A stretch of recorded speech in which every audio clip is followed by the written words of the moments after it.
David Graeber a décidé d'entreprendre cette étude sur l'histoire de la dette parce que cette idée qui semble aller de soi, il faut payer ses dettes, relève plus de la morale que de l'économie. Et parce qu'elle réduit en fait notre sentiment d'une obligation aux conditions d'une transaction financière. Alors, ce conseil de lire Dette, 5000 ans d'histoire de David Graeber m'a été donné ici même, voici 3 ans, lors des Journées du patrimoine, par un visiteur qui avait assisté à ma présentation de la bibliothèque de l'Institut. Stupéfaction. Et ce livre m'accompagne depuis. Très vite, l'envie m'a pris d'en faire une présentation qui ressemble au rendez-vous mensuel de lecture que nous avions ici même il y a quelques années. Projet difficile? Comment présenter fidèlement, sans le dévaloriser, ce document dans lequel Graeber a cherché à reconstituer de manière aussi complète que possible 5000 ans d'histoire? Graeber revêt le costume d'anthropologue, d'historien, d'économiste, philosophe, exégète, philosophe, ethnologue, moraliste et linguiste, pour déployer, mettre en perspective concepts et notions, obligations, valeurs, confiance, contrat, réciprocité, avantage, intérêt, culpabilité, oui, avant d'aborder l'histoire de la dette proprement dite. 500 pages de texte, accompagnées de 100 pages de bibliographie, 100 pages de notes, pour éclairer d'un jour de nouveau ce qui nous inquiète toujours davantage chaque jour. La dette publique est de l'argent emprunté sur le compte des générations futures. Dette, nom commun, somme due, situation du débiteur, sentiment de gratitude pour une faveur ou un service, d'après l'Oxford English Dictionary. Dette publique, ensemble des engagements financiers contractés par l'État. Les économistes ne cessent d'alerter sur l'insoutenabilité de la dette. Les prix Nobel sont invités partout. Ce matin encore sur France Culture. Ce matin, la marche de l'histoire était sur la monnaie, la fausse monnaie. Alors, entre parenthèses, la dette mondiale des États, en 2025, c'est 100% du PIB mondial. En France, 3 380 milliards d'euros, dont 3 200 détenus par l'étranger, 115% du PIB, 50 000 euros par habitant. Les USA, 36 000 milliards, comment imaginer de tels chiffres, dont un quart sont des dettes internes aux institutions fédérales, 123% du PIB, 8 817 milliards détenus par l'étranger, dont le Japon, 1099 milliards, la Chine et la Grande-Bretagne, chacun 769 milliards. Et pour enrayer la baisse d'attractivité des taux, les taux des bons augmentent. Actuellement, ils sont de 4,5 aux États-Unis sur les obligations. L'Italie, 3 000 milliards, 135% du PIB. L'Espagne, 102%. L'Allemagne, 2 500 milliards, 63%. Oserais-je dire le Luxembourg, 26%. Cette présentation, répartie sur 4 séances, se veut en fait invitation à la lecture entière. Et je vois que tu as déjà commencé. C'est donc volontairement que j'ai réduit au minimum nombre de références citées par David Graeber pour étayer sa démonstration.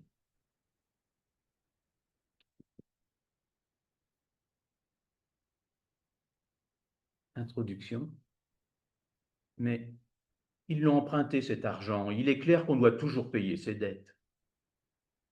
Cette formule, d'une immense force morale et d'apparence si évidente, n'est pas une vérité économique. Car appliquée à la lettre, la garantie illimitée pour le prêteur d'être remboursé ouvrirait la voie aux prêts les plus extravagants.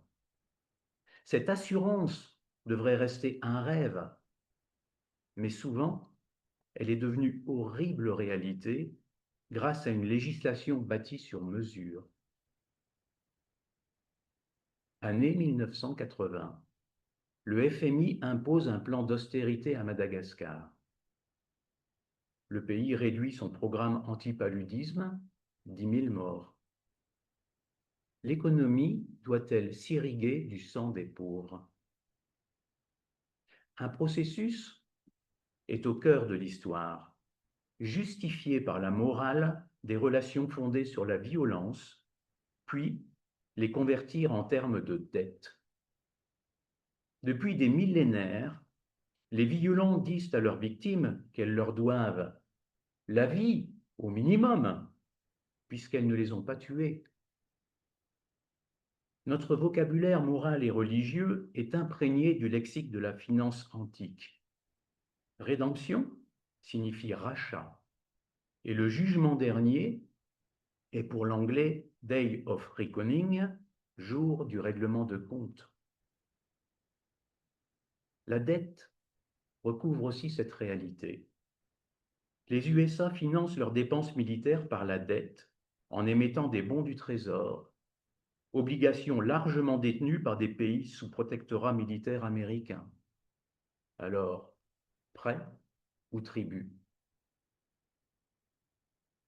Souvent, dans les relations qui prennent forme de dette, finalement, on se demande qui doit vraiment quoi à qui et où se trouve la moralité. Tom doit 50 $ à Fred, c'est son ami. Il se promène. Surgit un voleur qui les braque. Tom sort son portefeuille, en tire 50 $ pour Fred. Tiens, je te rends tes 50 $, hein, et donne le reste au bandit. Celui-ci, scandalisé, sort 1000 $ de sa propre poche, les donne à Fred, l'oblige à les prêter à Tom, et puis s'en empare.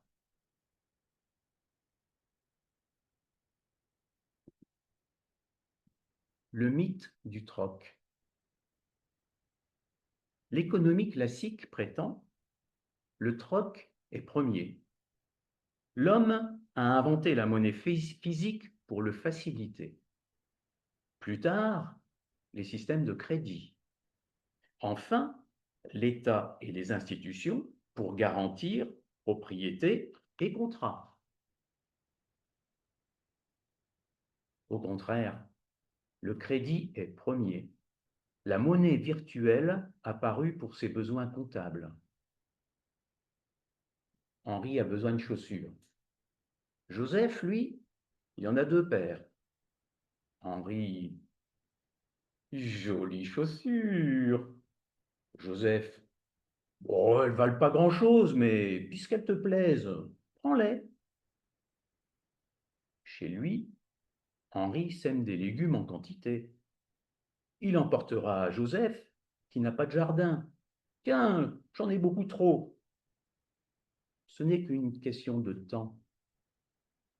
Chacun se contente de garder en tête ce qu'il doit à l'autre. Dans la plupart des économies du don, des équivalences traditionnelles ont existé. On ne peut pas en déduire la naissance de la monnaie, puisque ces économies n'ont pas besoin de monnaie. Des textes, cunéiformes et hiéroglyphes, ont révélé la présence de systèmes de crédit avec leur comptabilité organisée dans de vastes domaines autour de temples et palais employant prêtres, dignitaires, artisans et agriculteurs, des millénaires avant l'invention des pièces de monnaie. Une échelle d'équivalence avec l'argent permettait de comparer produits et services. Un shekel d'argent pour un boisseau d'orge, une mine d'argent pour la ration d'orge journalière d'un ouvrier. Ça permettait également de calculer et d'enregistrer fermage, rémunération ou dette. Les procédés pour fondre l'argent étaient connus. Mais celui-ci, stocké dans les temples, ne circulait pratiquement pas.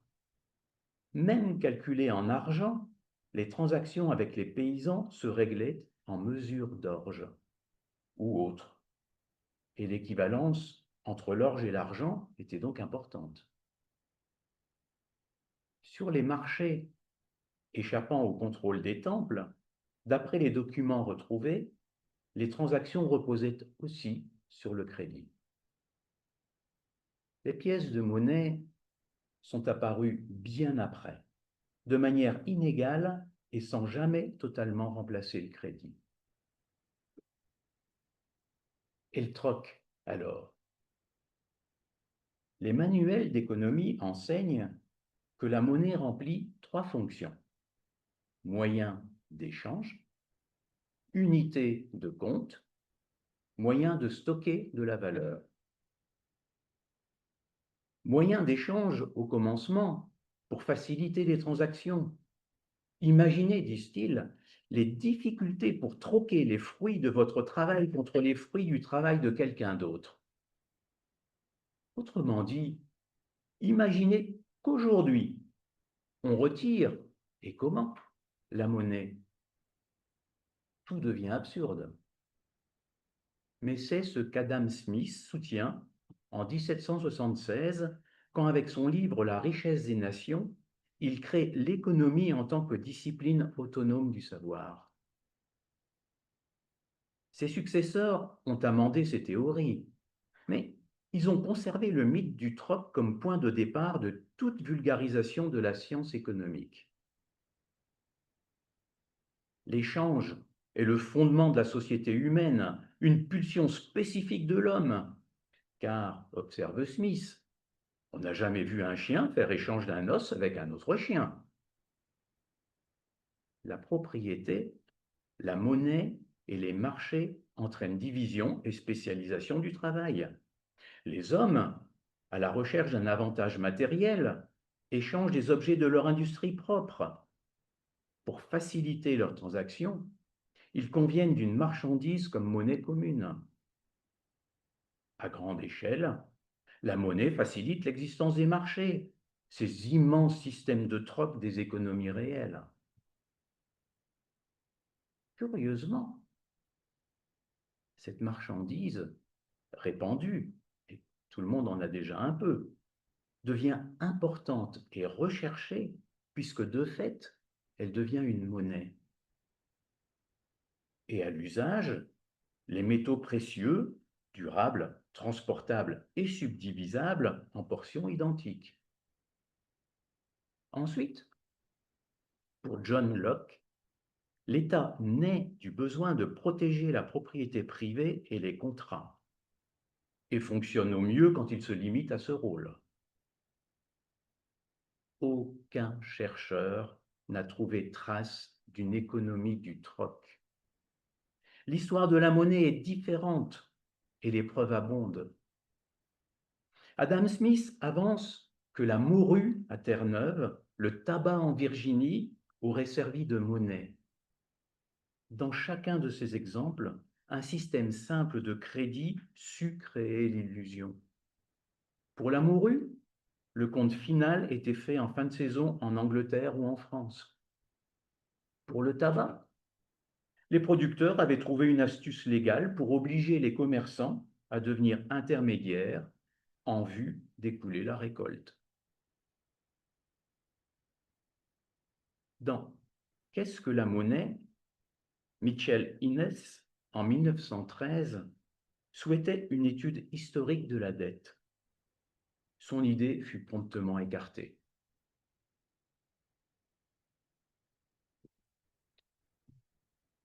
Dette primordiale.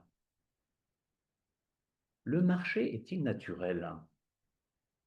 Est-il naturel de se percevoir comme des individus et des pays dont l'activité principale consiste à échanger des choses? Le rôle de l'État est le facteur manquant du récit. Au XIXe siècle, la théorie monétaire du crédit conçoit la monnaie principalement comme unité de compte, comparable au mètre ou au litre. Et que mesure cette unité abstraite de compte? Bien, réponse simple, la dette, le crédit. Définition du crédit. Une vente et un achat sont l'échange d'une marchandise contre un crédit. Et comment la monnaie, mesure du crédit, est-elle advenue? Henri a reçu de Joseph une paire de chaussures. Au lieu de garder en tête ce service, il remet à Joseph une attestation de dette, promesse d'une équivalence en légumes. Henri tient sa promesse. L'attestation est déchirée. Fin de l'histoire? Mais non, car entre-temps, en échange d'une chemise, Joseph cède à Marie l'attestation d'Henri, lequel maintenant doit remplir sa promesse envers Marie. Et rien n'empêche son attestation de circuler dans la communauté tant qu'Henri a suffisamment de légumes. Si Henri donne à Joseph une pièce de monnaie, la situation est fondamentalement la même, car cette pièce, inutile par elle-même, n'est qu'une promesse de restituer une valeur convenue comme équivalente. Et pour preuve, la valeur d'échange d'une pièce, même en or, n'a presque jamais correspondu à la valeur de son contenu métallique. Et pourquoi Joseph l'accepterait-il? Uniquement parce qu'il suppose que d'autres l'accepteront. Sous cet angle, la monnaie mesure le crédit, ou son synonyme, la confiance. Mais dans notre exemple, il ne faut pas perdre Henri et ses légumes de vue. Alors, si Henri maintenant s'appelle Henri II Plantagenet, roi d'Angleterre de 1154 à 1189, et l'angle de vue s'élargit, seul importe que la monnaie mesure des dettes ou crédits soit uniforme et stable, et que l'État l'accepte en paiement des impôts. Car tout ce que l'État accepte devient monnaie. Henri II remettait au shérif la moitié d'un bâton de comptage, de stub, sur lequel était indiqué le montant des impôts qu'il devait collecter. Et il conservait l'autre moitié, the stock. Toujours pressé, Henri II n'attendait pas la date d'exigibilité des impôts. Il cédait ses stocks avec ristourne à des financiers. À l'origine, dette due au roi, impôt, il devenait reconnaissance de dette du roi et pouvait circuler comme monnaie jusqu'au remboursement.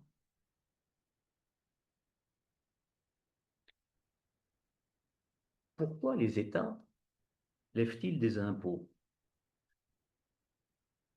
Pour Adam Smith, les impôts fournissent les ressources nécessaires aux besoins des États.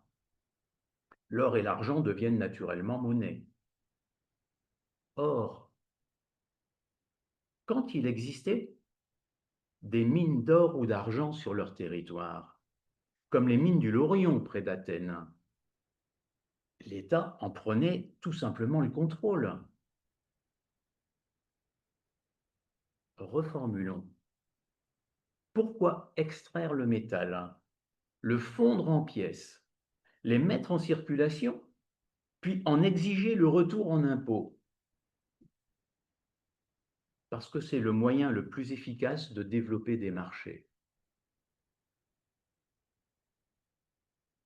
Un roi veut entretenir une armée, 50 000 hommes. Et projet complexe. Il rémunère en pièces de monnaie ses soldats. Et puis, sous la menace des mêmes soldats, exigent le paiement de l'impôt exclusivement sous cette forme. Chacun, pour en obtenir, s'efforcera d'approvisionner les troupes. Ainsi sont nés les premiers marchés autour des armées antiques. Les sociétés sans État sont aussi généralement sans marché. Gallieni ne découvre aucune trace de troc quand il colonise Madagascar. Entre parenthèses, Madagascar était le lieu sur lequel, l'endroit où David Graeber a travaillé pour écrire sa thèse d'anthropologie. Donc Gallieni ne découvre aucune trace de troc. En 1901, pour inciter les Malgaches à produire, il institue l'impôt moralisateur, payable en francs malgaches, créé ad hoc.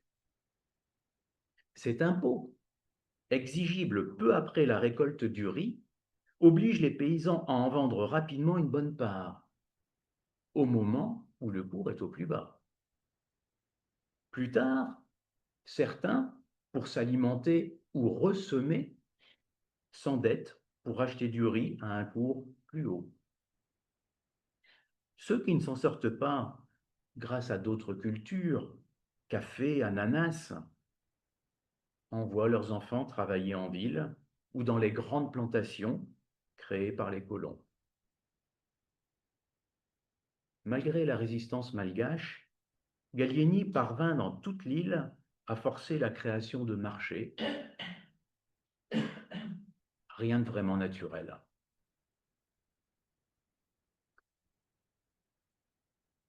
La monnaie a-t-elle seulement été inventée?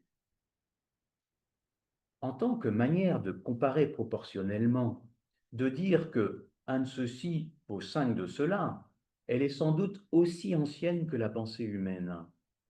Mais en tant qu'unité de confiance, la monnaie est une créature de l'État. En 1971, Nixon découple le dollar de l'étalon or international. Il introduit le régime d'échange flottant. Sa décision transforme le billet vert en monnaie décrétée, reposant uniquement sur la confiance publique. Et de quel droit les États ont-ils créé des impôts? Parce que l'État nous fournit protection des personnes et des biens, garantie des contrats et services, en conséquence du contrat social initial auquel chacun adhérerait tacitement. Réponse juste, à condition que les marchés soient préexistants aux États. Mais ce n'est pas le cas. Une équipe pluridisciplinaire a travaillé sur la nature de l'euro. Après quelques travaux sur les restrictions budgétaires imposées aux États, l'État-providence et la liberté du marché, ces chercheurs ont développé une théorie de la dette primordiale. Les États sont légitimes pour créer les impôts parce qu'ils ont en tutelle la dette mutuelle de tous les citoyens envers la société qui les a faits. Selon eux, ce sentiment de dette s'est d'abord exprimé dans la religion. Un texte védique du 5e siècle avant notre ère, le Satapatha Brahmana, nous enseigne: tout être naît avec une dette due aux dieux, aux saints ou aux sages, au Père et à l'humanité entière. Nous devons rembourser cette dette d'existence aux dieux par le sacrifice, aux sages par l'étude, aux ancêtres en ayant des enfants, à l'humanité en offrant l'hospitalité.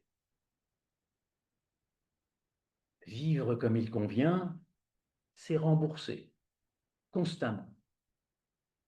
Mais en devenant obligation sociale, cette dette devient plus supportable. Et de plus, par l'engendrement, on devient autant créancier que débiteur. L'exemple védique peut-il être étendu?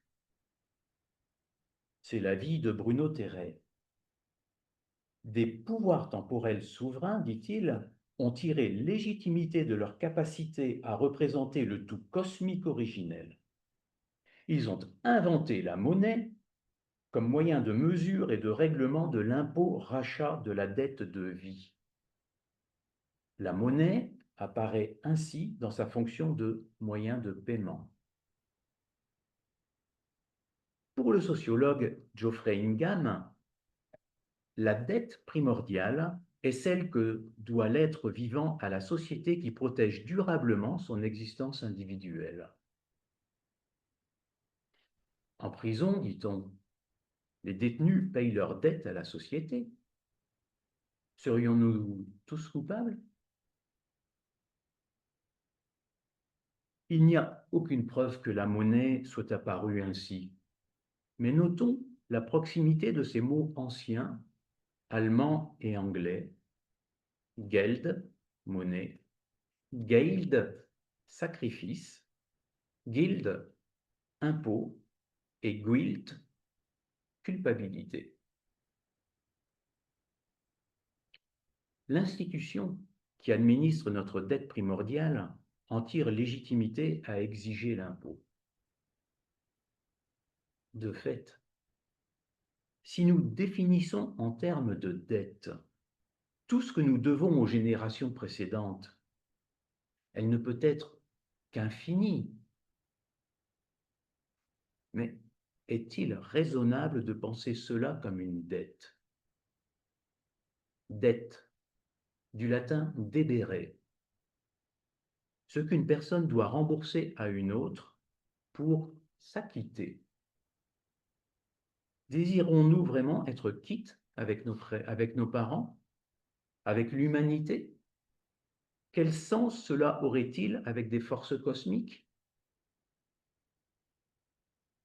La dette primordiale est-elle un mythe ou une invention?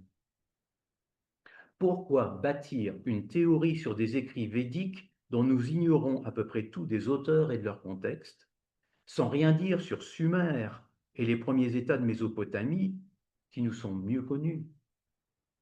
Dans leur temple, le sacrifice ne s'apparentait pas clairement à un paiement.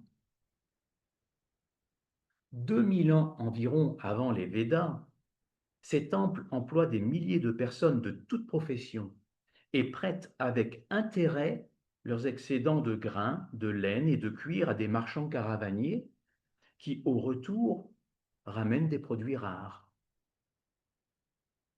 Des prêts à la consommation sont aussi consentis, garantis par leurs biens à des paysans. En cas de difficulté à rembourser, récolte et bétail, puis champs et maisons, changent de main. Et finalement, enfants, épouses et paysans, réduits à l'état de péons, sont contraints de servir à perpétuité dans la maison du créancier. Pour enrayer les ravages de l'usure, terres abandonnées, familles errantes aux confins du désert, les rois sumériens, périodiquement, décrètent la restitution des terres aux paysans et l'amnistie des dettes, sauf pour les dettes commerciales. Recréait-il la société? Mais à vrai dire, qu'est-ce que la société pour un marchand arménien chrétien né sous le règne de Gengis Khan? La ville où il réside? La guilde des marchands? Les locuteurs arméniens? La chrétienté orthodoxe?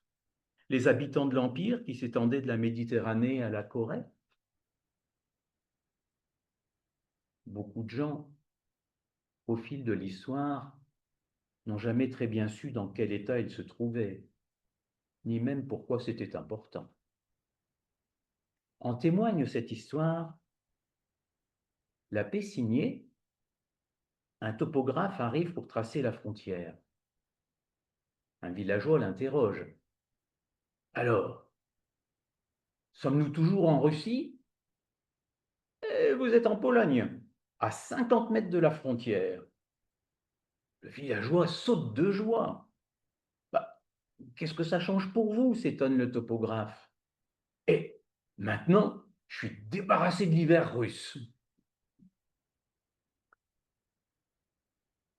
Revenons sur le texte védique et la dette infinie due aux dieux, aux sages, au Père et à l'humanité. Il nous commande de sacrifier aux forces cosmiques, d'étudier, d'enfanter, de pratiquer l'hospitalité. Mais chacune de ces obligations implique la relation sociale. Ces Védas nous ordonnent-ils de rembourser littéralement cette dette ou de comprendre que l'obligation consiste à entretenir la relation sociale? Parce que l'idée d'une existence humaine séparée est en elle-même ridicule.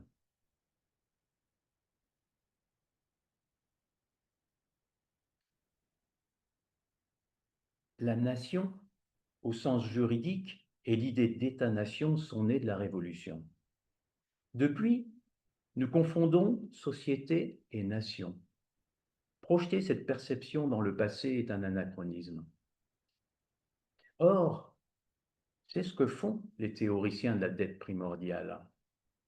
Nous avons une dette à l'égard de la société, l'État parle en son nom, sorte de Dieu laïque.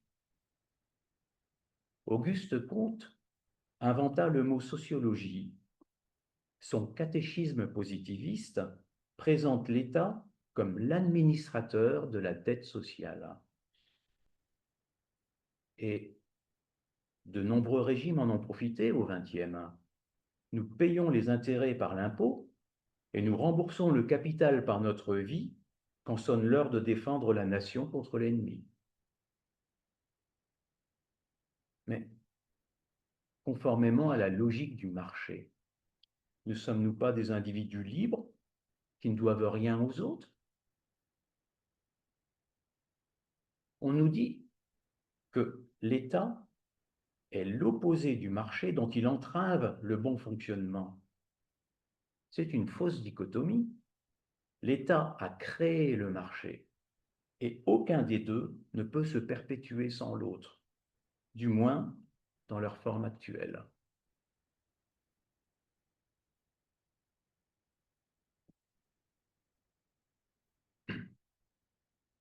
Cruauté et rédemption.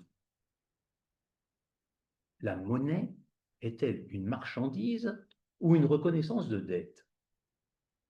Côté face, le symbole de l'autorité qui a émis la pièce, la garantie comme relation entre des personnes. Le côté pile indique sa valeur dans un échange.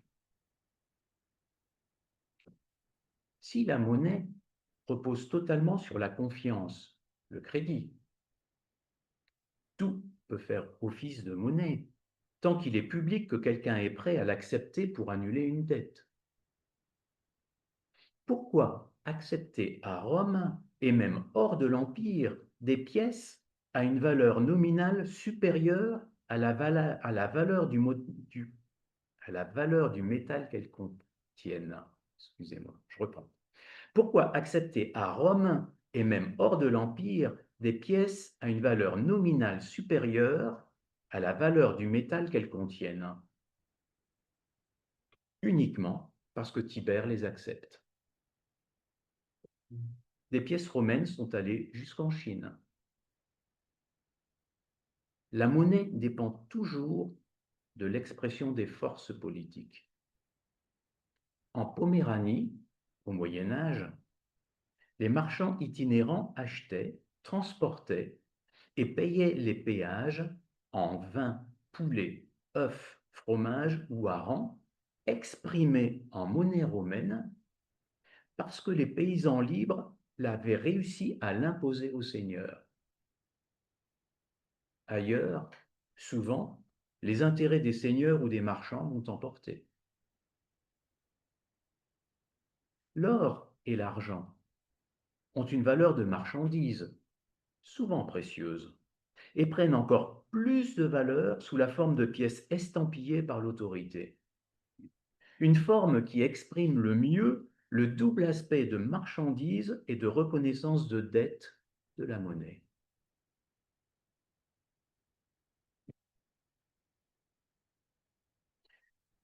Nietzsche, dans la généalogie de la morale, soutient que le sentiment de l'obligation personnelle a tiré son origine des plus anciennes et primitives relations entre individus. Les relations entre acheteurs et vendeurs, entre créanciers et débiteurs. Ensuite, dit-il, ce sentiment d'obligation se transporte sur des complexions sociales.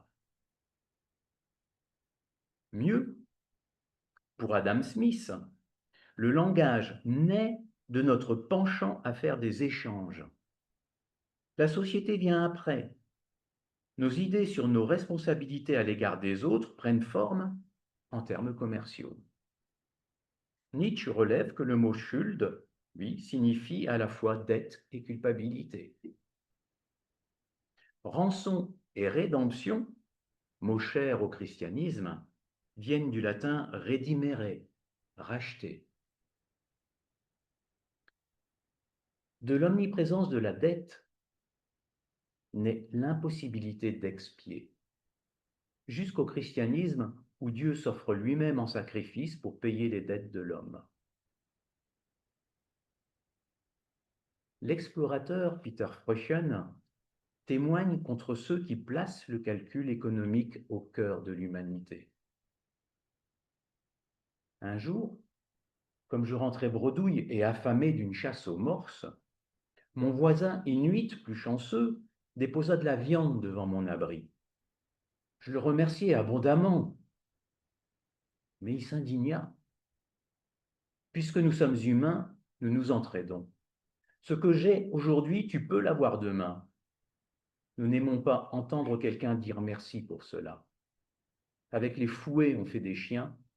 Avec les cadeaux, on fait des esclaves. Cet homme affirmait que l'humanité ne se rencontre pas dans les calculs, mais qu'elle existe dans le refus de garder en mémoire qui a donné quoi à qui. Refus de comparer, de mesurer. Sa réflexion montre aussi qu'il n'ignore pas la propension humaine à tout calculer. Remercier quelqu'un, c'est suggérer qu'il aurait pu ne pas agir de cette façon. Ce merci crée une obligation, un sentiment de dette et d'infériorité. Au cours de la vie, nos inclinations peuvent nous pousser dans des directions différentes et contradictoires. Laquelle choisissons-nous comme fondement de notre humanité et de notre civilisation? Néhémie, au chapitre 5, verset 3, entend des plaintes. Nous devons gager nos champs, nos vignes et nos maisons pour recevoir du blé pendant la famine. Et Néhémie accuse les créanciers. Vous vendez vos frères. Et il renouvelle la loi du jubilé. Annulation légale et régulière de toutes les dettes et destruction du système de comptabilité. Et entre deux jubilés, Jésus répond. Matthieu 18, 23-35. Il s'agit d'un homme qui doit 10 000 talents, somme faramineuse. Il va être vendu, lui et sa famille. Mais ému, le maître lui remet l'intégralité de la dette. Et cet homme, libéré, va trouver son voisin qui lui doit quelques deniers. Il le fait jeter en prison. Le maître, mis au courant, exige alors son dû. Cette parabole illustre la bonté inégalable de Dieu. Elle suggère également qu'effacer les dettes ici-bas est impossible.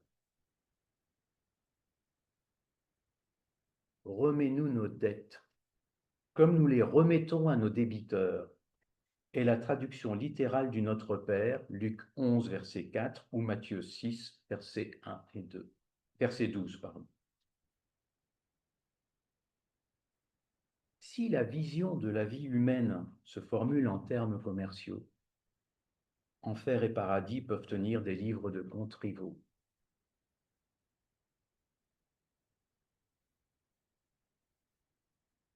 Les anciens, quand ils discutaient de monnaie,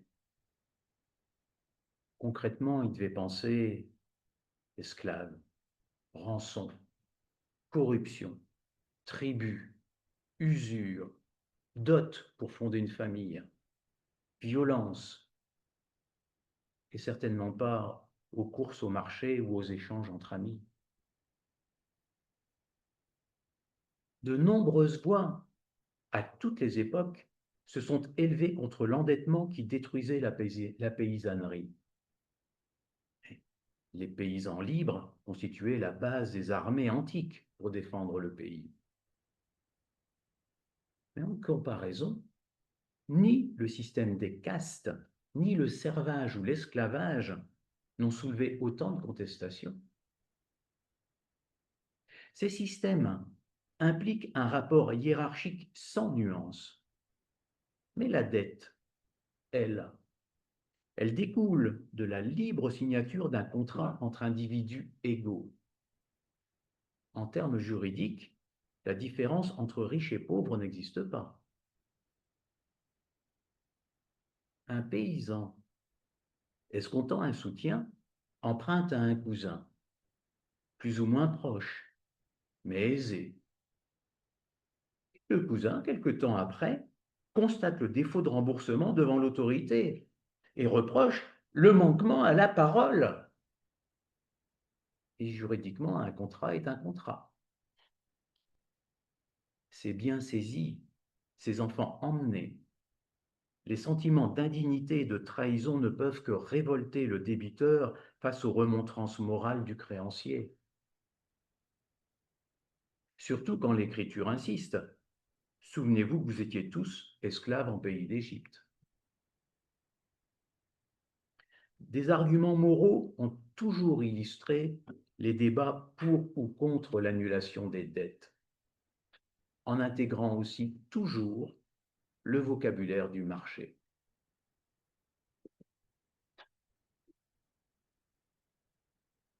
Sur les fondements moraux des relations économiques, pourquoi mettre la dette en avant de toutes les formes d'obligations que les humains se donnent? Les sciences sociales ont peu étudié la question de la dette. L'anthropologie elle-même se concentre sur l'échange de dons plus que sur le don lui-même. L'échange de dons. Elle considère que le don crée la dette par l'obligation du contre-don. Tout incite les humains à voir leurs relations essentiellement en termes quantifiés, marchands, intéressés.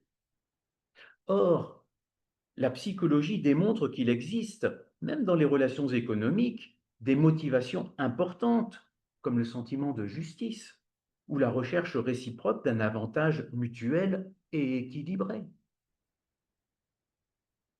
Pour Lévi-Strauss, la réciprocité se manifeste dans le langage, échange de mots, la parenté, échange de femmes, l'économie, échange de biens.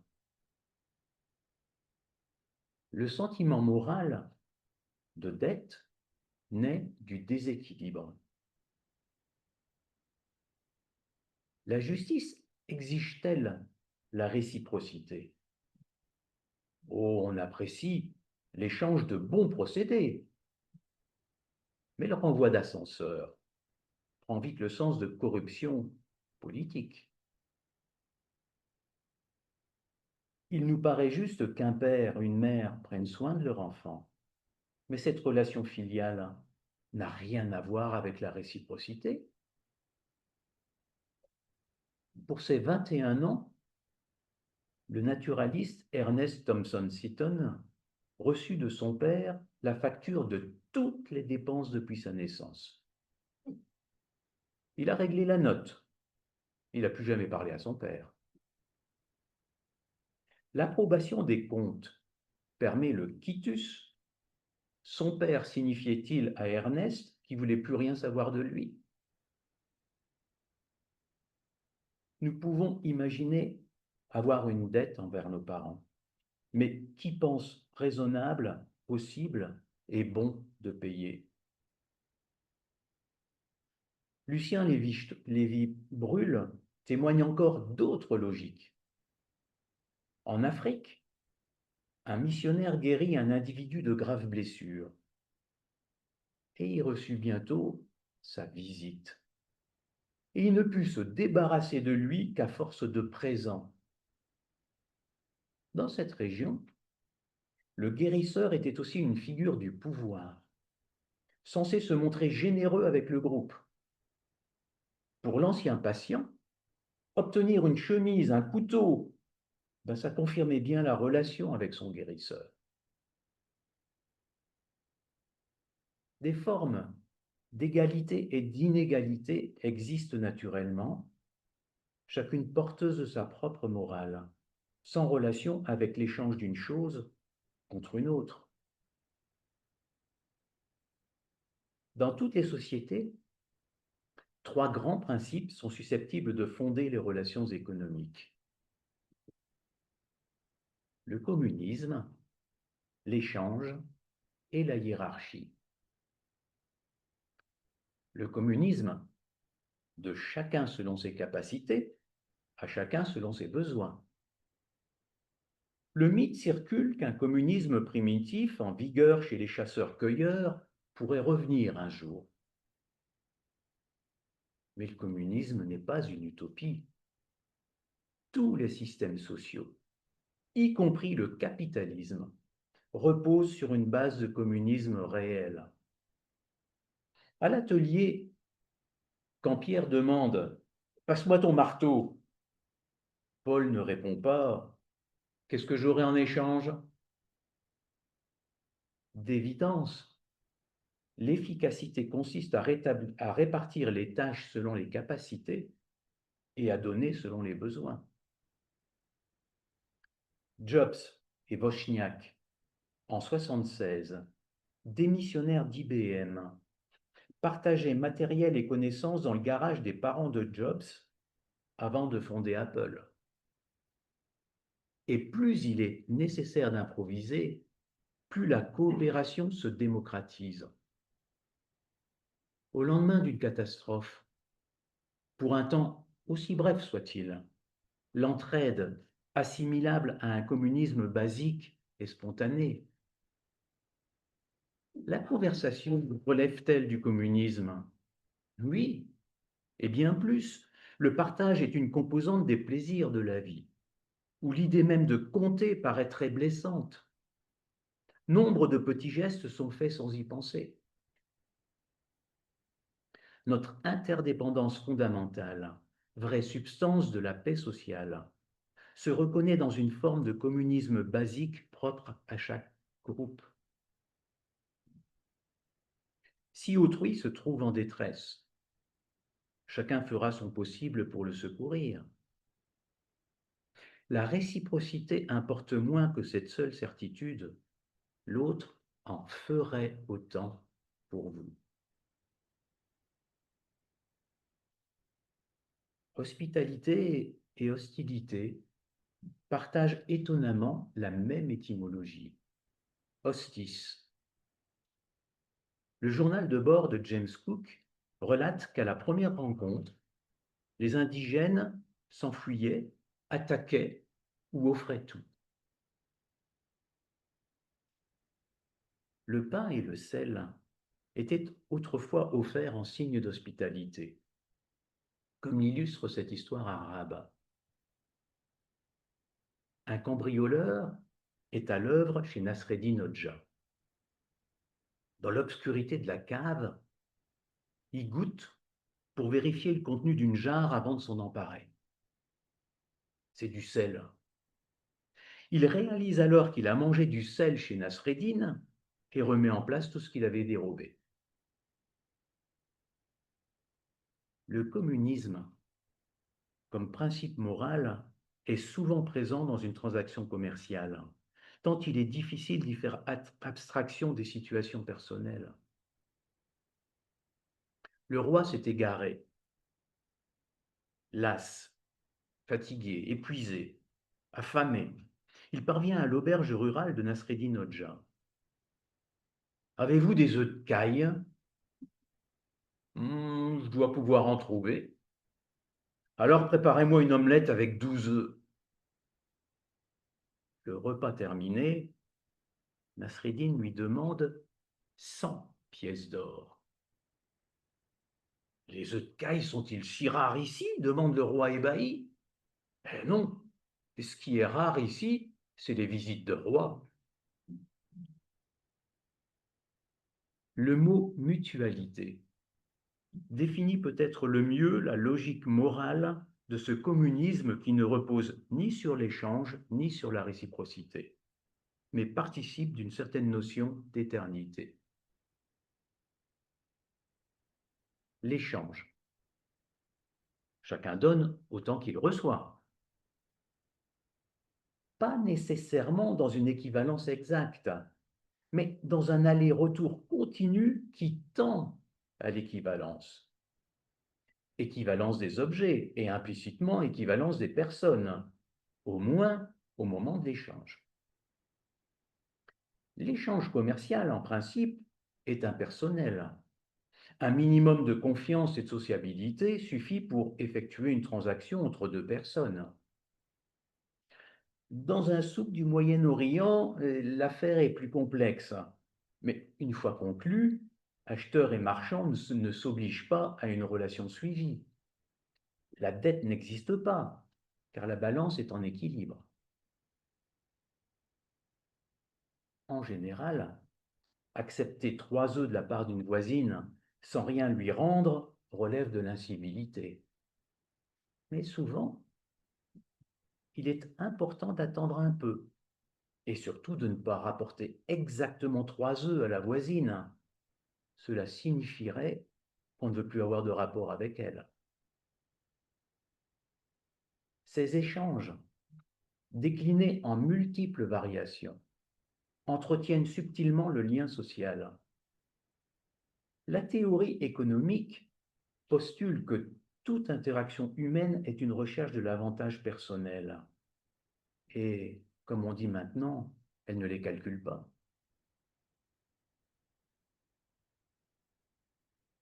La hiérarchie. Nasreddin sort de chez lui avec un sac de navets. « Où tu vas ?» demande son voisin. « Le roi m'a convoqué, et je crois qu'il vaut mieux y aller avec un présent. » Des navets, c'est bon pour nous, des paysans. Pour le roi, des raisins, ce serait mieux. Nasreddin acquiesce et se présente au palais avec des raisins. Le roi se fâche. « Du raisin? Mais tu te moques de moi, le roi! Allez, jetez-le dehors et bombardez-le avec son raisin. » Dehors, tout barbouillé de raisin, Nasreddin s'agenouille. Loué soit Dieu dans son infinie miséricorde. Comment? Tu remercies Dieu pour cette humiliation? Je lui rends grâce, j'ai pas amené les navets. Aucune réciprocité ne justifie les relations hiérarchiques.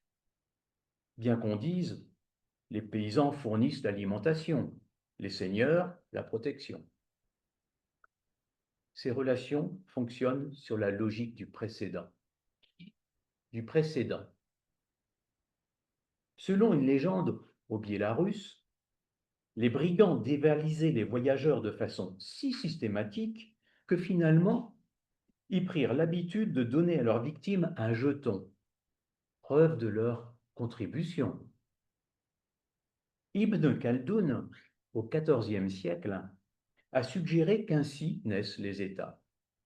Le pillage devient tribut et la prédation relation morale. Impôt contre protection. Tous, finalement, adhérerait à un code moral dont le roi lui-même deviendrait le garant. En réalité, la relation est déterminée par la coutume et le précédent. Vincent croise Raoul, un mendiant, à qui il a déjà donné de l'argent. Raoul reconnaît Vincent. Lui donnera-t-il de l'argent à son tour? Réciprocité? Eh non, mais il s'attendra probablement à un nouveau geste de Vincent, logique du précédent.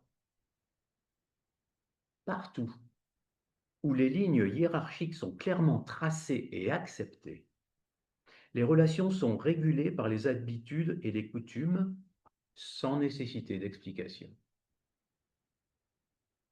La question du cadeau au roi est d'autant plus épineuse.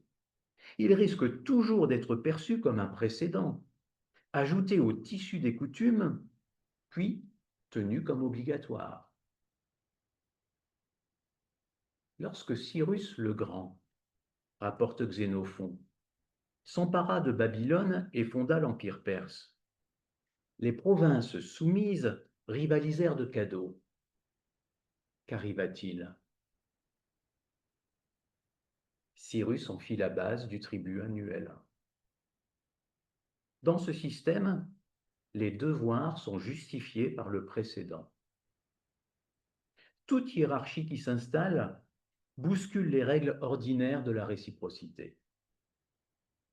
Et l'art de l'aristocrate consiste à se traiter soi-même d'une manière qui indique aux autres comment se conduire à son égard. Dans les sociétés d'ordre, les prêtres prient pour tous, les nobles combattent pour tous, et les paysans cultivent pour tous. Mais a-t-on évalué le nombre de prières ou la qualité de protection militaire équivalent à une tonne de blé? Équilibrer les comptes est inconcevable, car ce que donnent les uns et les autres est jugé de nature fondamentalement différente. Ou la contribution du peuple n'est en rien médiocre. Des artistes ont réalisé des chefs-d'œuvre reconnus comme tels par leur prince, sans que le statut de supériorité intrinsèque du noble fût remis en cause pour autant. Pour gagner l'image de protecteur du peuple, des personnages en position d'autorité ont, au cours de l'histoire, procédé à des distributions spectaculaires, particulièrement lors de partage de butin. La genèse de l'État redistributeur moderne, avec sa triste tendance à nourrir la politique identitaire, ne remonte pas à une forme de communisme primitif, mais à la violence et à la guerre. Soulignons encore, au sein d'une même société, on peut se comporter à la fois en communiste avec des amis et en féodaux dans le cadre professionnel, voire familial.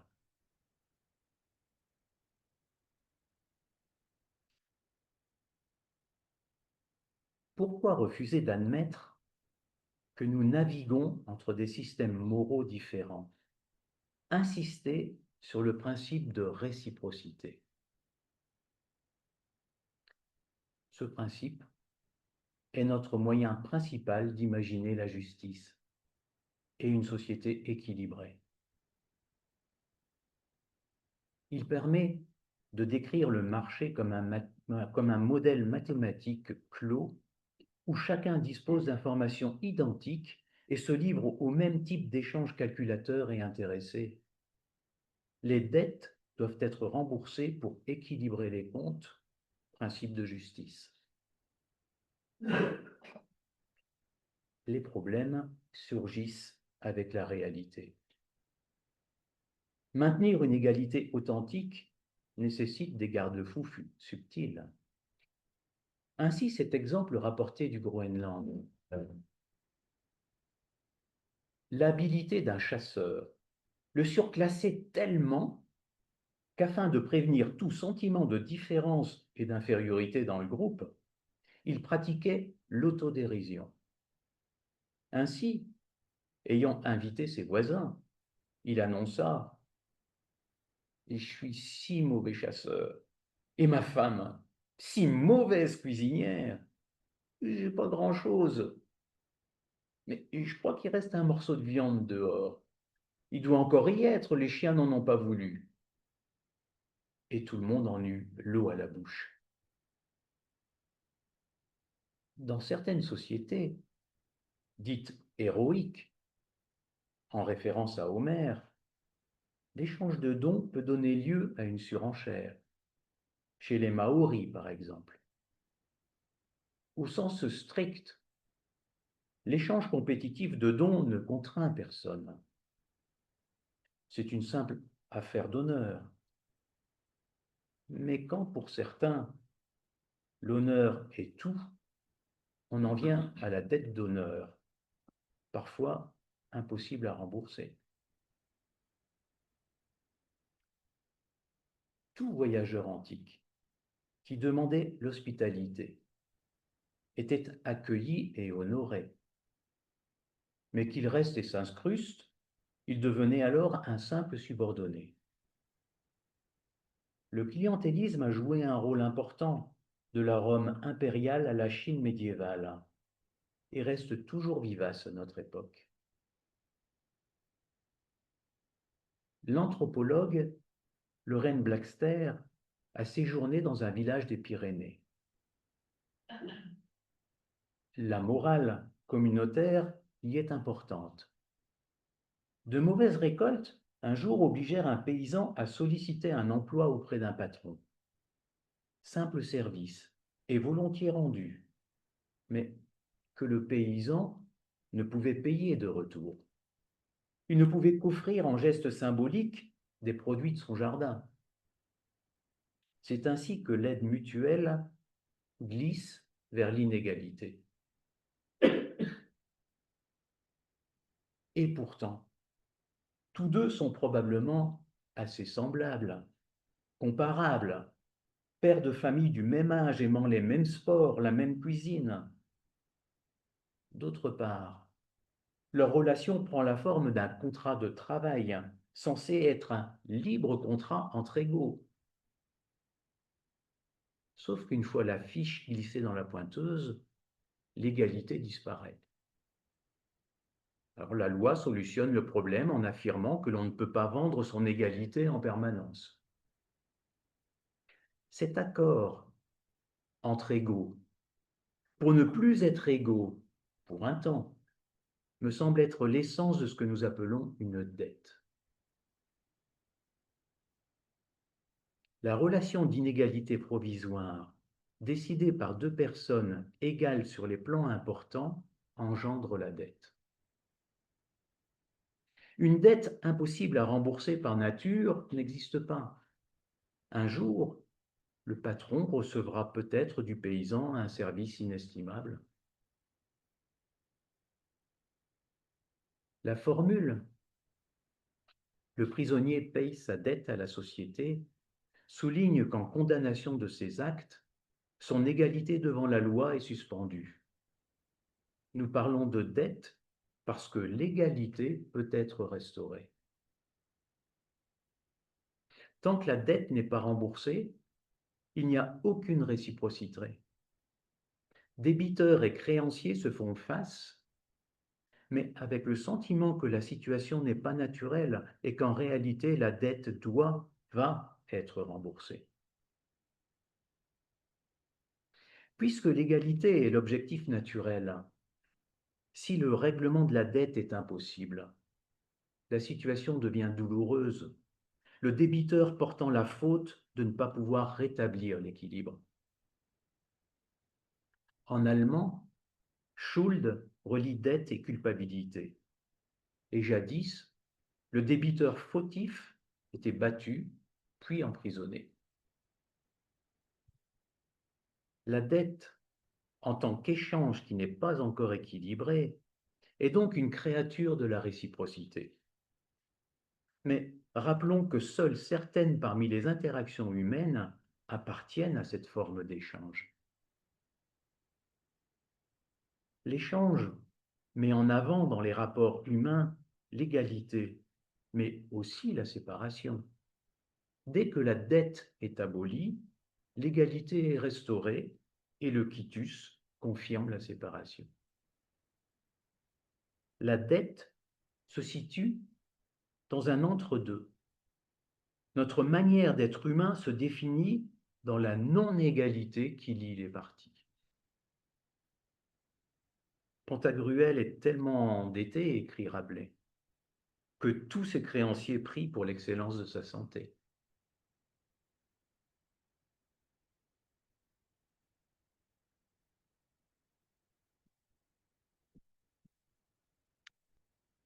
Jeu avec le sexe et la mort.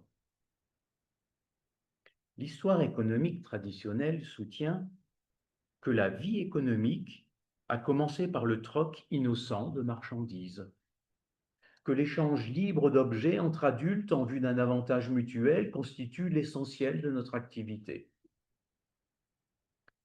Cette vision de l'histoire, totalement aseptisée, relève de l'aveuglement. Elle nie la primauté des interactions quotidiennes qui ne s'y résument pas et évacue les autres formes d'expérience économique, hiérarchie, communisme. De tout temps et à tous les niveaux, haute finance ou gangstérisme, sexe, drogue, étalage de luxe et violence ont joué un rôle souvent croissant avec l'importance des sommes en jeu. Dans l'Irlande antique, les femmes esclaves, Kumala, étaient si nombreuses qu'elles ont fini par servir de monnaie. Qui étaient ces filles? Comment? Pourquoi avaient-elles été asservies? Malheureusement, aucune étude sur la monnaie n'approfondit ce point. Comment en est-on venu à regarder une femme comme une unité de compte? La famille d'un homme comme ses moutons ou sa vaisselle? Les sociétés traditionnelles interdisent habituellement à un homme de vendre ses proches. Mais au 1er siècle en Palestine, s'il ne rembourse pas ses dettes, ses créanciers peuvent s'emparer d'eux. En fait, cette pratique apparut dans les civilisations agraires de Sumer à la Chine, avec la naissance des marchés et du prêt à intérêt. Et puis, dans les régions environnantes qui fournissaient ces civilisations en esclaves. Effacer ces réalités de l'histoire économique, c'est cacher les finalités principales pour lesquelles la monnaie fut créée et brouiller notre vision du présent. Lorsque Neil Bush, le frère de George W., était en voyage d'affaires en Thaïlande ou à Hong Kong, des femmes apparaissaient mystérieusement dans sa chambre. Très probablement des filles de débiteurs qui ne représentent qu'une partie de toutes les asservies pour dette, qui aujourd'hui comme hier sont astreintes à coudre, cuisiner ou nettoyer les latrines. Le 7e commandement interdit l'adultère. Le 10e, tu ne convoiteras pas la femme de ton prochain, n'est pas une répétition. Il l'arrange avec sa maison, son serviteur, sa servante, son bœuf, son âne et tout ce qui est à lui. Depuis l'Antiquité, les choses ont moins changé que nous ne voulons le croire. Des monnaies primitives, selon la version courante, existaient avant l'apparition de l'État. Forme rudimentaire de nos devises actuelles? Il serait plus exact de parler de monnaie sociale, servant non à échanger ou à accumuler des richesses, mais à créer, maintenir, réorganiser les relations au sein d'économies humaines, par exemple, pour conclure des mariages, éviter des vendettas, consoler des endeuillés, demander pardon, négocier des traités. Bref, pour tout, sauf pour acheter sa subsistance sur le marché. Pendant l'essentiel de l'histoire de l'humanité, les économies humaines ont prédominé, organisant toute la vie sociale autour des façons de donner et de recevoir ces monnaies. Les économies de marché sont, elles, relativement récentes. Pour écrire une histoire de la dette, il convient de comprendre, premièrement, ce qui constituait dans ces économies humaines des obligations sociales. Et ensuite, de comprendre comment les économies de marché se sont imposées et ont transformé ces obligations en dettes. Pour Philippe Rosprabé, la monnaie primitive fonctionne comme substitut symbolique, initialement utilisé pour arranger des mariages. Il était courant alors d'offrir nombre de dents de chien, de coquillages ou d'anneaux de laiton, la monnaie sociale locale. Vers 1925, la Société des Nations, la SDN, étudia cette coutume dénommée paiement de la fiancée et voulut l'interdire comme marque d'esclavage, avant d'accepter l'avis des anthropologues. Lors du mariage, le sens réel du paiement porte sur le statut des enfants du couple. Si l'homme acquiert quelque chose, c'est le droit de dire qu'ils seront les siens. Selon Rospadé, aux Fidji, demander la main d'une femme en offrant une dent de baleine, si précieuse soit-elle, n'est pas une forme de paiement, mais la reconnaissance que l'on demande quelque chose de si exceptionnel que tout paiement est impossible. Chez les Tiv du Nigeria, le double mariage, frère-sœur, sœur-frère, représentait le mariage parfait. Mais dans la réalité, ni toujours réalisable, ni forcément souhaité par les personnes concernées. On peut voir cette monnaie primitive comme la reconnaissance d'une dette de vie. À ce titre, pour obtenir le pardon, après un meurtre accidentel, on l'offrait comme prix du sang à la famille de la victime pour prévenir ou régler une vendetta. Il était impensable pour tous qu'il fût possible de remplacer un père, une sœur ou un enfant par un équivalent. Mais tous savent aussi qu'un meurtre de vengeance n'apaise pas la douleur. La monnaie sociale reconnaît que l'on doit quelque chose d'irremplaçable, impossible à compenser. Comme dans la théorie de la dette primordiale, la monnaie émerge de la reconnaissance d'une dette infinie. Mais différence essentielle, au lieu d'imaginer cette dette vis-à-vis du cosmos ou des ancêtres, on la pense comme moteur des relations sociales. Dans les économies humaines, presque toujours, ce sont les ornements de la personne, colliers, bracelets ou coiffures de perles, coquillages, plumes, or ou argent, qui constituent la monnaie sociale. Sauf exception, les produits consommables, orge, tabac ou sel, n'ont servi comme monnaie qu'après l'apparition des États et des marchés. Dans une économie humaine, chaque vie est incomparable. La monnaie ne peut jamais se substituer à une personne. Mais dans le double mariage idéalisé chez les Tiv du Nigeria, une étape est déjà franchie. Accepter qu'une personne, un frère ou une sœur, puisse en valoir un ou une autre n'a rien d'évident, car il met en place un système qui réduit des qualités à des quantités, introduit le calcul, même si celui-ci se limite à 1 égale 1, échange de sœurs ou vendetta.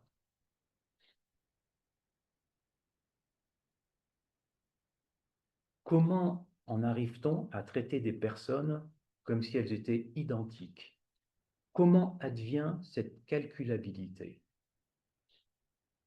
Pour Létive, dès lors que le sentiment de responsabilité n'opère qu'à l'intérieur de leur communauté, la capacité d'organiser des raids vers d'autres territoires permet d'enlever des femmes ou de les échanger.